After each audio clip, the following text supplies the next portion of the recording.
Hello and welcome to another episode of Teppou Republic. Last time we saw Captain Compton holding off against enemy boats who managed to surround him and pound him with their standard shot, but eventually his ironclad defeated them all and he came away alive. Then we had to chase down a Matsue army which was making its way into our core provinces. Luckily I had a stack nearby which could engage them. The enemy was so distracted by a flanking force I'd put on the right side of my army that they forgot they were rushing across the main line and got themselves completely destroyed, so that was a very easy battle. The other invasion of this area, done by the Iwakuni, is now being contained by a stack of our troops, but I'm waiting before I attack because I think I can reinforce and make things easier. Meanwhile, Takayuki is heading west into Bizen. I besieged a castle, but it was so strongly garrisoned that I decided not to attack and just wait to see what would happen. In Inaba, we have Takahisa and Kunimitsu, who are currently slaying Yonago stacks left, right and centre on their way towards the castle, but are taking moderate losses on the way. Back over in the east, we've got Anikakoji Yoshiuji laying siege to Hitachi. Again, I'm just going to keep a siege there because the enemy's garrison is actually pretty powerful. In Etchigo, I've got Takamichi chasing down a Sendai army which was running past our defences and into our core provinces. However, I had to attack without artillery to do so. The enemy took up a very nice position on a hill, and then due to replay corruptions, it appears that they're wiping out our army with powerful melee attacks. Let's see how it continues.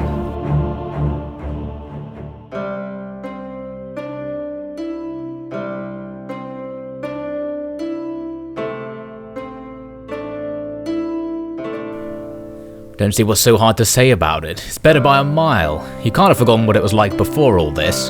Think back to when we first started coming here. Everyone was boarding up their windows and writing their death poems. Every city was ready to go to war with every other. If the Sioux hadn't cleared up all the old lords, we could probably be right now sitting in some dingy tent halfway to Kaga, waiting for our turn to make some well-to-do samurai bloke's dreams of honour be shattered.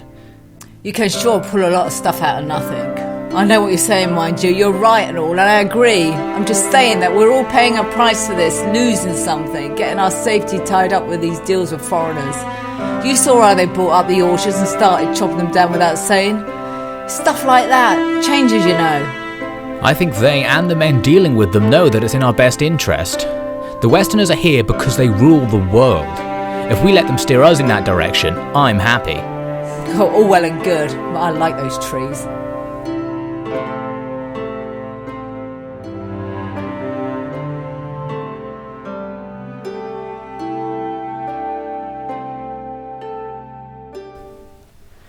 So welcome back. Takamichi is still fighting his slightly altered state battle, where his forces are currently, in reality, falling back because it looked like the enemy were about to charge forces down the hill for a melee fight. You can see I'm pulling all of my line infantry behind a line of melee troops ready for that, but in this replay we've already seen the enemy's melee charges already happened, and most of our line infantry have already been wiped out, and yet more are being wiped out. As you can see here, the carbine infantry who are stuck in combat with these Yarikachi are not going to last very long at all. Carbine infantry have absolutely terrible melee stats, so these Yarikachi will simply wipe them out.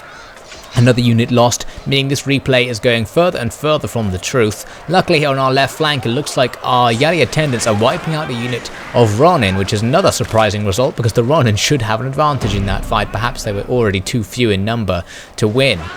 Now the one good thing about those carbine infantry being wiped out is that it clears up line of sight for my line infantry to gun down the enemy's Yarikachi, and they start retreating, actually leaving a couple of my carbine infantry alive. It's incredible that this unit did not rout. I think that's a testament to Takamichi's leadership, that this squad with just a handful of troops immediately goes back into the fight after that traumatizing experience of being wiped out and continues to fire at the enemy.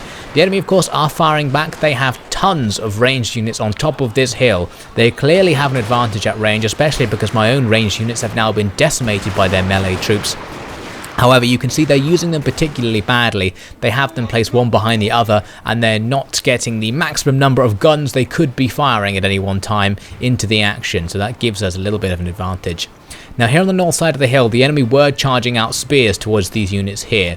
And you can see I've got this squad of ninja hidden in a forest ready to receive them, and I was trying to draw them over using those cavalry there, but unfortunately that's not happening in this replay. You can see my ninjas lining up, ready to throw their grenades out from the forest and hit those spearmen with a quick charge, but just nothing happens instead because the enemy spearmen were never there. I think they must have already been wiped out during the early melee phase. So what's actually happening now is what range components I have left are line battling with the enemy's forces on top of the hill. A slow line battle because both sides have limited line of sight, and the enemy in theory have an advantage, as I said. You can see I gave this very strange order, that was a mistake I think, and then get my men back into line here. I'm basically trying to do phased advances, so moving them up little blocks of distance at a time, getting closer and closer to the enemy, revealing more and more units so that I can take them out one by one. That's what really was happening, although here it's just all the enemy units standing on top of each other, firing at my very thinned out lines. So here you can see the enemy doing a perfect example of really getting rid of their own potential by putting units one in front of the other. Most of them can't fire. They've actually got their worst unit at the front doing the firing and the killing. All of their rifle attendants being completely wasted. They are their best line infantry unit. They're better than mine in fact, but they're just not using them correctly. As a result, they're taking heavy casualties even though I only have a few of my troops left. Plus I do have my sharpshooters who will be gunning down the enemy as well, which does give me a little bit of an edge against them, especially at a longer range.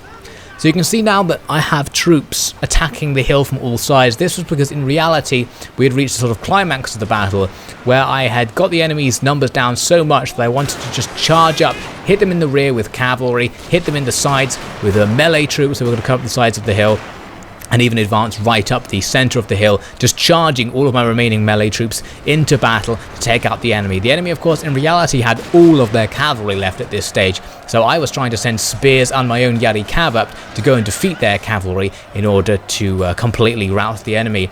But in this replay, the enemy have actually routed already. There is a chain rout, and the battle in theory ends, but the replay just kind of freezes in time because actually the replay goes on a lot longer. So it took me longer in reality to beat the enemy than it did in this replay when all of my forces were defeated, which is a strange thing. But anyway, I guess we'll just have to imagine what would have happened after this point. So I decided to just give myself a nice freeze frame for the finish. And there you go, decisive victory. The same result as what happened in the battle, but the actual details were a little bit different. And most importantly, the losses to our side were far lower than they were shown in this battle replay, meaning Takamichi's forces are in a much better state and we didn't lose any almost entire regiments as we saw here, so that's excellent news. Every time they come back to place another order, I know what has happened. That Tsu army doesn't recruit many new horsemen anymore, so most of those I breed now are replacements. Replacements for those killed by the power that is driving the horse out of warfare. Gunpowder. People ask me how it feels to see these noble creatures bred for an almost certain doom, blindfolded and charged into a hail of chemical fire and metal shot. I tell them it's no different to a farmer raising cattle for meat, that I have no attachment to these animals. I do this because the truth is so saddening I cannot bear even to hear myself say it.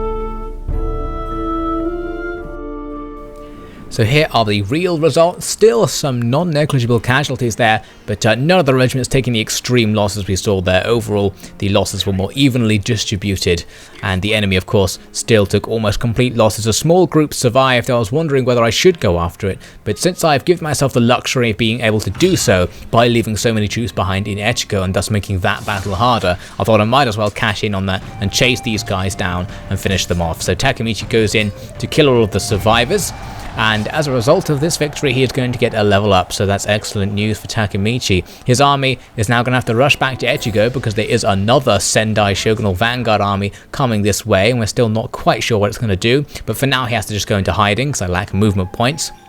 In the next turn sequence, the Sendai do indeed advance into Etchigo. They don't attack the castle itself though. The Iwakuni appear to go towards Hanima, interesting. The Matsue move into Inaba to support the Yonago forces. We'll see if that becomes a problem. The Yonago themselves are also moving forces around in the area, including one reinforcement group that comes up from the south and is unfortunately ambushed by Takahisa's army hiding in the forest by the road.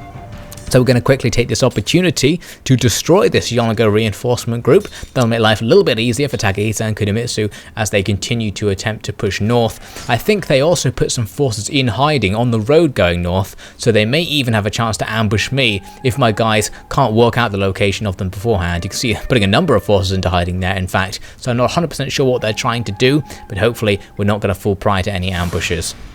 Now over in Hitachi, the Edo forces sally out, and unfortunately we're not close enough to our boats in the sea to be able to get naval support fire. I thought I would be, but I guess they're only just about close enough to support fire on the castle itself, and this battle is taking slightly further away on the coastal side. So Anagakoji Yoshiuji now must face this enemy army, though he has a clear ranged advantage and artillery advantage, so I don't think the balance bar is correct in calling this an even fight. We'll see. So I've set up my defensive formation on a little small set of hills. I'm just about able to get a couple of lines going, a really long thin first line, which of course includes these leveled up US Marines who will completely eliminate any enemy units that come near enough to them. The enemy has nothing that can match them. The enemy formation is sort of protected by a hill in front of them, but their formation itself is actually perfect for being hit by artillery, so I guess they decided to tempt me into firing at them, and luckily whilst they're still quite distant from the hill, they're not quite in the metaphorical shadow of the hill and are still able to be hit by shots arcing over the hill in front of them and landing amongst their formation.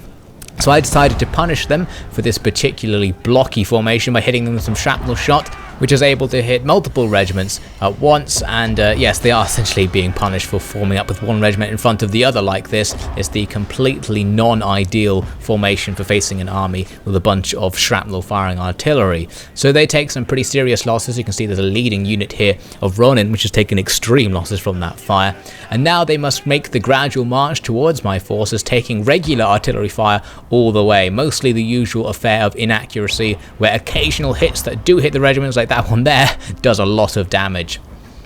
Eventually they do get into the shadow of the hill where my artillery can no longer fire at them. My guys are trying to fire at the leading units in their army. The shots are either hitting the crest of the hill or they're soaring over and landing far behind the hill. So the enemy are safe while they're here, but of course they have to come over the crest to get towards me. They have so many melee troops that really they just have to charge my line, and that's what they're going to attempt to do. They start coming down the hill, and as they do, they're going to come into range of my sharpshooters. The sharpshooters start thinning out their leading unit of bowmen. They're not going to enjoy their advance because they're also getting hit by the main line as well as they charge forwards. The artillery too now has perfect line of sight on these units and is able to fire at them, albeit very inaccurately. So these archers probably aren't going to get a chance to fire off a single arrow, and they decide that it's not actually worth trying and run away. But the Ronin have other ideas. They're going to charge in despite obviously having taken extreme losses. They're taking artillery fire, they're taking sharpshooter fire, and they're taking fire for the line infantry, and a couple of survivors decide that they can predict where this is going to go and they run away. On the enemy's left flank, they charge out with some cavalry, some Yariki, a fairly decent charge, but from the smoke emerges my own cavalry to receive them. So we're going to countercharge each other. That'll be a fairly even fight. My cavalry might have a slight edge due to experience, but I needed to support my men, so I'm rushing over some spears to help out there. A similar situation is happening on my left, where my spears are trying to lock down these enemy cavalry, and I have another unit of my own cav doing the same to this other unit of Yariki. The unfortunate thing about this situation is that my men behind them are going to attempt to fire into this messy situation, which is going to do a lot of friendly fire damage to my unit, as we'll see in a moment. Meanwhile, in the centre of both armies, the lines have formed up and are now battling with each other at range. This is a fight in which I know I have an advantage. The enemy are going to be inflicting casualties on me, of course, since they are managing to get shots off, but I know that over time I will win out. I'll be able to kill more of them, simply because my men are more experienced and more accurate. Over here you can see already the cavalry fight is over. Both sides have been effectively destroyed. The enemy and my troops were destroyed by all of the gunfire from the men behind. So it's a shame to have lost so many cavalry, but we have at least defeated the threat from the enemy's cavalry as well. So the rest of the enemy's army is now in a pretty bad shape, many of them beginning to fall back. The enemy's left flank was still doing okay. They had some of their better troops here, their line infantry, and some rifle attendants as well. These guys were more willing to line battle, but they are line battling against the US Marines, which isn't going to go very well for them. The longer they wait, the worse it's going to get, essentially. You can also see I'm starting to outflank them with my cavalry, and the surviving men decide it's not going to be worth fighting on in this battle. This unit here takes a little persuading to go. A direct hit from an artillery shell makes them realize what's happening, and they get out of here as well. So all of the enemy's army is now in retreat. They did have some wooden cannons right at the back of the map, so the battle wasn't quite over. I got some of my surviving cavalry to charge over and take out these guys. The charge was very ineffective. We missed pretty much all of them, but still, getting a couple of kills was enough for them to finally rout, meaning that now all enemy units are routing and the battle is over. It was a fairly easy victory for the Sioux forces. The enemy really didn't do themselves any favours at all. Their formation was quite poor, and their tactic of charging a line with far superior missile capabilities obviously did not go well at all, and I'm pretty sure none of their melee troops actually reached our line, apart from their cavalry of course, but even they were slain. So Anagakoji Yoshiuji now should be able to take Hitachi with no problem. I don't know what to think of it. Either these people are so terrorized by their lord that they will do anything, or they are not of sound mind. To attack at all was asking for trouble, but to attack like that, well, I might as well have stayed in camp and read, if my captain saw the enemy's weakness and made sure it was exploited. Although one of them needs to learn that firing blindly into a mix of friendly and enemy troops is something done only when things are desperate, not when we are minutes from complete victory. Anyway, I guess the point I'm making here is that, I pity our foes. So here are the battle results. It looks like we destroyed the enemy for minimal casualties, pretty much what we expected. Some of the cavalry taking heavy losses due to that friendly fire there, but overall not too bad, and we've captured Hitachi immediately as a result of the win. Now the Sado forces seem to be pulling a new naval invasion towards Etchigo, plus they're moving their forces back from North Shinano towards Etchigo, so it seems they're shifting their focus there. Now we're finally in the winter, but even though it's winter, there are still chances to advance. First of all, Tananao has an opportunity to attack Shimotsuke. If he leaves his artillery behind, he can just about reach it, and I knew from a previous turn that the enemy had no forces there, so I was willing to gamble rushing into the fog of war to attack. Indeed, there's nothing here. We're going to auto-resolve this assault. There is one enemy general though who will be killed, so that's even better, and we capture their wooden cannons. Not too useful, but at least we can leave them behind as a garrison unit, and the artillery can now begin to catch up, and I'm probably going to try and consolidate my position from now on. So I'm going to start just hanging around this area, converting them to the Republican ways. I may not advance anymore during winter on the Eastern Front anyway. Now back over in Harima, we saw the Iwakuni look like they're going for Harima itself. Luckily my nearby stack has just enough movement points to stand between them and Harima, close enough that if they do attack the castle they'll reinforce, and perhaps in such a position that will tempt them to attack my army rather than the castle, since that would be to their advantage, and I'll be able to get the forces from the castle in as reinforcements, just making sure the castle doesn't come under attack at all. I also have these few backup units. The ordnance rifles can't actually reach my main stack. I can reach them with parrot guns. The ordnance rifles, will have to just go into hiding for now. I don't want them to get hunted down by the Iwakuni and taken out. I do have another stack just to the east who I'm going to bring over, but their main objective is going to be to actually move south. I want them to go onto Awaji Island to take on the Takasuki, who we haven't seen in a while. I'm pretty sure they've been building up their forces. So if I can beat their stack they've surely built up, I can then go and take the island and begin my advance onto Shikoku Island. Now back in Inaba, you can see the situation is really quite a mess. There's loads of enemy stacks hanging around, and of course our forces are now suffering winter attrition and more than a turn's march from the border. So I'm going to have to suffer attrition unless I can capture Inaba this turn, and that is indeed an option because many of these enemy stacks aren't close enough to the castle to reinforce it. Meanwhile, my stacks are able to attack the castle itself. Takahisa can get close enough to reinforce it, while Kunimitsu can actually begin a siege. So we can see the balance bar to start with is slightly in our favour, not exactly an auto-resolvable assault, or at least not one where I would take reasonable losses. So this is one I probably need to fight myself. I decided I'm not going to do it quite yet because there are some other things I want to sort out this turn, but we are going to have to attack Inaba and capture it if we want to avoid any losses from attrition this turn. Plus, of course, the sooner we take it the better, because it's very valuable and a very important position for the future of the war on the Western Front. To make things a little bit easier, I've moved up these other guys who could have moved back to our territory to avoid winter attrition, but I'm going to risk moving them up to join these forces to help them in the attack when the time comes. Now way over in the east I have another fleet. This is the one that's just been raiding enemy trade, the Shogunate trade, for ages, but has been without luck recently because I've taken so many Shogunate ports I couldn't find their trade. But finally I send them way up the coast and I find some trade for me to raid, so that's gaining me income and reducing the Shogunate clan's income for the winter. Very nice. So with the rest of this turn's business sorted out, it's time to actually do this attack on Inaba. We can see the enemy army has a good number of decent melee troops in its ranks, which could make things difficult because there will be some melee combat. Most importantly of all, they have these mortars, which will completely dominate the field, especially in a siege battle, as we'll come to see. So I'm going to do what I can to reduce them before I attack. I do have artillery and sharpshooters, which the enemy don't, so I do have some level of initiative to attempt to kill enemies before we actually attempt the real stage of the assault. So here you can see the enemy have deployed some of their melee units on the east wing of the castle, and they've got a few blunderbuss militants as well, very good close range missile combatants. They'll be important later on. The main problem for now are these mortars, who of course can fire pretty much anywhere on the field that they want, including most of my deployment zone, which means I have to have all of my troops in hiding as the battle starts.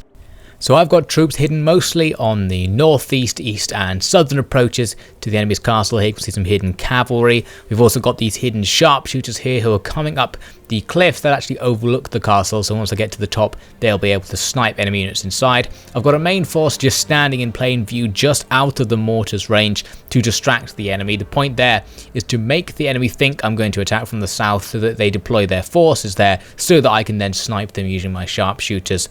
Also coming onto the field is Takahisa's army, his giant force coming in as reinforcements. It'll take them a while to get into position, but it's also going to take a while for me to begin reducing the enemy's numbers. So we've got plenty of time to play with, and now we've got plenty of men. Alright, oh wise father of mine, it is time to see whether the men will really be so enthusiastic over the prospect of fighting for food just because we deliberately went too far out. Of course, Kunimitsu is gagging to go into the attack, probably because he's never seen a mortar attack or tried to climb a wall once shot has taken your arm off. Obviously I have other thoughts about the best strategy here, but for the sake of our men I plan to appear as eager for battle as ever. But the sort of battle I'm eager for is one where we're going to win with ease, whereas here we're going to see a lot of blood-stained snow. As Takahisa's forces came onto the field, it made the enemy think that our main attack was going to come from the southeast because we had so many men on that part of the battlefield. So they're rushing tons of troops here onto the east wing of the castle, which is absolutely perfect. This is the area closest to the point where my sharpshooters will fire from. You can see I've edged them up the hill. I'm edging up very slowly because I don't want them to pop out of hiding and get hit by the mortars. Also, far on the west, I've actually brought up my parrot guns. The western approach to the castle is the direction from which parrot guns have the best possible line of sight, but even then, it's really bad. So I'm trying to get a few hits on the castle. Here you can see these guys are firing at a line of men garrisoned on the wall. It's very unlikely they're ever going to actually hit them, but slowly over time, as the battle goes on, we'll get one or two hits and manage to inflict some casualties, so it's not a complete waste of time. Now my sharpshooters are in position, you can see that they can view the east wing of the castle where we can see enemy troops rushing about. At first I had them on fire at will. They're actually firing at the unit closest to them, which are these archers who are garrisoned on the wall. So that means they're not really going to be getting any kills, but later I'll redirect them. Now here on the far west hand side of the map, I'm doing something a little bit dodgy. I'm using my cavalry to try and stake out the range of the enemy's mortars, whilst my artillery follow up behind them. The idea is to get my artillery as close to the castle as possible and then start firing to maximise the chance of them actually hitting something. Back over on the east wing, I've managed to start firing into the enemy's soft melee units, at least soft from the perspective of a sharpshooter. The enemy's armour does nothing against these high velocity rounds, taking out these enemy katana samurai with ease, and they're just standing there and taking it. They have quite a number of these samurai who I can eliminate before the battle starts. They also have some lesser melee units, spear levy and ronin, who are rushing about. And all of these guys are going to be fair game for my sharpshooters. The only real thing limiting me from killing them is how long they choose to stand there and take it, and unfortunately a lot of them decided they weren't going to take it anymore. The vast majority of them, or in fact all of them really, decided to start moving around and then moving out of the eastern part of the castle. At first I was confused, but then I realised it's because I have all of Takahisa's forces moving around to the southwestern approach on the map, and of course the AI now thinks I'm going to attack from that direction and is repositioning its forces. So I realised I needed to move Takahisa's battle group right back to come and sit over here on the southeast part of the map to draw the enemy back, or at least that's what I'm hoping will happen. My western artillery are now in position. I did lose a few horsemen trying to work out where the extent of the enemy mortar range was, but now that they're firing, they're managing to get a few kills on these matchlock militia, who aren't going to be very important as the battle goes on, but at least that's something. The main target I wanted to hit actually was the mortars, but their position is pretty much unassailable by artillery, except for on the cliffs overlooking the east wing, which of course is a position where the artillery would take return mortar fire and actually be wiped out. You can see some of the enemies on the east wing have decided to come outside of the castle to move over to the west. I guess they decided that's a more efficient route. Pretty dodgy from them, but they're pretty safe to do it because I have no nearby forces. Some of the guys are still hanging around, a few hangers on, being cut down with my sharpshooters.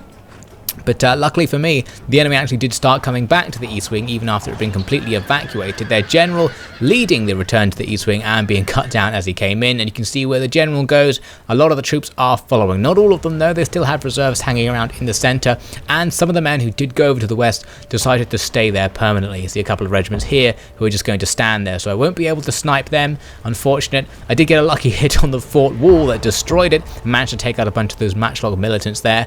Not a big deal. What I really want to do with the artillery is take up these guys here. We've got levy infantry and gunner attendants who can overlook the east wing and the southern approaches. Those gunner attendants have high bore muskets that can kill multiple men with each shot and are very deadly at close range, which is very likely to be the case here in a siege assault. We also took out the enemy's general just there. He was the last man in his unit alive and was finally cut down by the sharpshooter fire. Now eventually a lot of the enemy's troops decided to come back to the east wing as I was hoping, so now they're just going to run up and down trying to avoid my shots whilst I'm killing them. It was strange. It was as if they knew they were being fired at but didn't actually want to leave the area. It's pretty clear that my men are there firing at them, however they count as being a hidden unit. Sharpshooters do anyway whilst firing from cover, so the enemy doesn't know where these shots are coming from in principle, and are just being cut down, which is why the AI can't react to this because they don't actually know I have those units, as funny as it seems. So we are just going to work our way through these enemy troops. You can see the east wing is already covered in bodies. However, the actual assault on the castle is still going to be surprisingly difficult, which we'll see next time.